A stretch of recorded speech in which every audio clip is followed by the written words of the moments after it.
আমি আগেই বলেছিলাম ইরান কোনোদিন হারতে পারে না। আরে যারা কিনা বিশ্বকাপ খেলার আগে কুরআন মাজিদে চুমু দিয়ে রওনা দেয় বিশ্বকাপে, তারা কি কখনো হারতে পারে? তারা তো হলো আল্লাহর প্রিয় বান্দা। আপনারা ভিডিওর স্ক্রিনে ভালো করে লক্ষ্য করে দেখেন, বুঝতে পারবেন সবকিছু।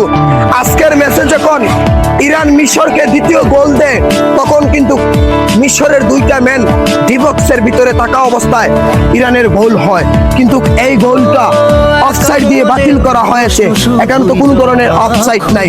বড় ধরনের চক্রান্ত করেছে ইরানের সাথে আমেরিকা, যেন ইরান এই ম্যাচ না জিততে পারে, তারা যেন দ্বিতীয় রাউন্ডও না গিয়ে পৌঁছতে পারে। এটা হচ্ছে আমেরিকার বিরাট একটা চাল।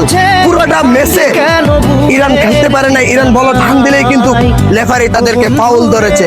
আমি আগেই বলেছিলাম গোটা পৃথিবীর সবগুলা দেশ পশ্চিমাদের পাউচাটা গুলাম, শুধু ইরানই এমন একটা দেশ যারা কিনা আল্লাহ ছাড়া কাউকে ভয় পায় না।